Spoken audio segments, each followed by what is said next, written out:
Alors, une question qui m'est posée, pourquoi êtes-vous devenu prêtre? Tout d'abord, je suis devenu prêtre parce que j'en ai reçu l'appel directement de notre Seigneur Jésus-Christ. J'étais dans un milieu juif, je souhaitais vivre mon judaïsme intégralement et je souhaitais partir en Israël. Voilà, c'était mon idée. J'avais déjà reçu une première conversion dans la religion voilà, qui était la mienne. Et je voulais véritablement être un vrai et bon juif en partant en Israël pour mener la bataille qui, selon moi, était celle d'un jeune juif. J'avais aux alentours de 20 ans.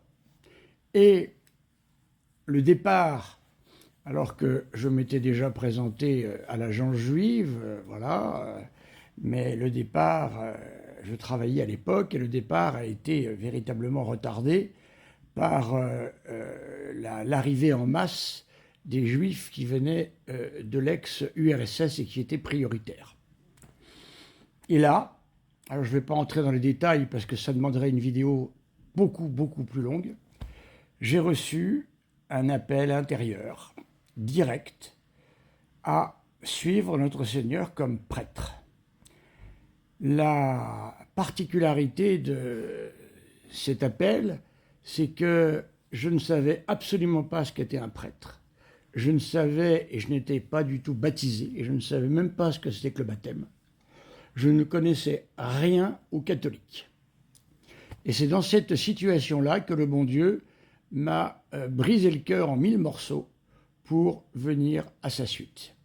Et je dois dire que même si la bataille a été et reste rude, je ne regrette pas un instant, car tout instant passé aux côtés du Seigneur et de la Sainte Vierge à avoir la grâce immense de pouvoir mener quelques petits combats pour lui est tellement merveilleux que rien ne peut dépasser cela. Jamais je n'ai regretté ce choix. Ça, c'est la première raison, bien sûr, car nul, s'il n'est appelé, ne peut devenir prêtre. Ensuite, deuxième raison, quand j'ai commencé à apprendre ce qu'était le prêtre, eh bien, mon orientation au sacerdoce a vraiment été le salut des âmes. Aller chercher les âmes jusqu'aux portes de l'enfer s'il le fallait et les ramener comme le bon berger dans le giron de l'Église.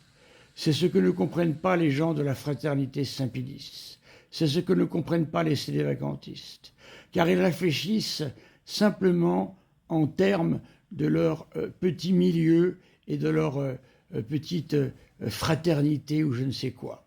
Moi, je veux faire entrer tout le monde dans l'Église du Seigneur, dans ce lieu dans lequel, eh bien, les agneaux du Seigneur peuvent paître de la bonne herbe, être à côté du Seigneur, le vrai berger, et ainsi pouvoir aller un jour au ciel.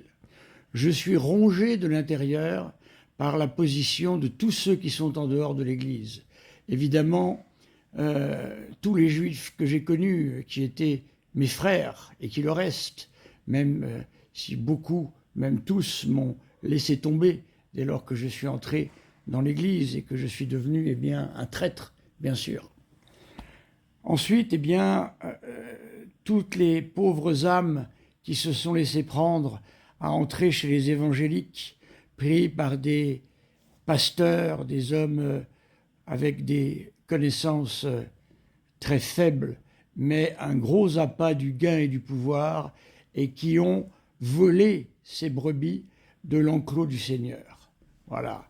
Donc les évangéliques, évidemment. Et ensuite, je suis particulièrement attaché aussi à ceux qui sont normalement proches de nous, les gens de la fraternité Saint-Pédis, qui sont en train de croire qu'ils sont dans un pré magnifique, en train de manger de l'herbe de première qualité, alors que c'est tout le contraire. Ils sont dans un schisme redoutable, détestés par notre Seigneur Jésus-Christ, loin des justes combats qu'un catholique doit mener, comme l'ont fait tous les catholiques avant nous. Ah, vous aimez les saints, eh bien, regardez la vie de saint François d'Assise. Notre Seigneur ne l'a pas fait rentrer dans une église magnifique, il l'a fait rentrer dans une église en ruine et lui a dit, eh bien maintenant François, tu dois reconstruire, rebâtir. Voilà. Chez les vacantistes et Fraternité Saint-Pédis sont ceux qui me déchirent le plus le cœur. Ils sont pris par des mensonges, on leur ment. Et en attendant, eh bien, ils nous manquent, car les chaises vides que vous voyez dans les églises, ce sont eux qui devraient y être assis. Mais ils ne veulent pas y entrer. Ils ont quitté l'église. Combien de témoignages bouleversants j'ai eus.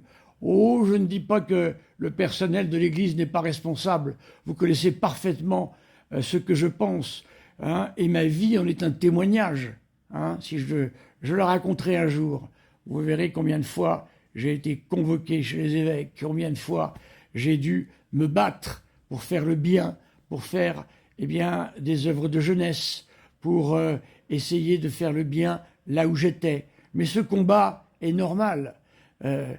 Toute la vie de l'Église a été comme ça. Il y a eu des périodes d'accalmie, c'est vrai, mais il est normal de devoir lutter dans l'Église et persécuter par l'Église. Voilà. Donc, voyez-vous, c'est la deuxième raison pour laquelle je suis devenu prêtre, sauver les âmes. Et je suis particulièrement touché dans mon cœur. Et je pense que le Sacré-Cœur de Jésus, pour lequel j'ai une grande vénération, et le cœur immaculé de Marie, n'y est pas pour rien. Mon cœur est broyé par ce schisme. Mon cœur est broyé par ces gens qui devraient être à nos côtés, à nous aider, à se battre dans nos œuvres. J'ai sué sang et eau dans les œuvres que j'ai faites, certes de petites œuvres, et à côté, la Fraternité Saint-Pédis était là. Et alors parfois, j'ai eu des coups de main de leur part, parce que leurs propres enfants y étaient, mais lorsque leurs intérêts personnels n'y étaient plus, ils m'ont lâché comme simplement une armée de mercenaires. Même pas l'armée de Spartacus, une armée de mercenaires. Et cela, bien sûr, me déchire le cœur. Vous savez tous que j'ai mes défauts, mais je suis un homme de cœur. Et je ne peux pas dire le contraire de ce que je pense. Évidemment, cela fait des dégâts. Dans l'Église, on aime le pas de vague. Eh bien, avec moi, hélas, le pas de vague ne peut pas véritablement exister. Et je l'ai parfois payé très cher. Voilà, réponse de cœur à cette question qui, pour une fois, semble sans acrimonie et sans agressivité à mon égard, comme ce monsieur de la Fraternité Saint-Pédis qui ose me dire « foutez-nous la paix ». Mais comment osez-vous parler comme ça à un prêtre? Je n'oserais même pas parler comme ça, moi, à des fidèles, et vous parlez comme ça aux prêtres, mais c'est inadmissible. Voilà. Je vous dis tout, mes amis, c'est comme ça. Merci.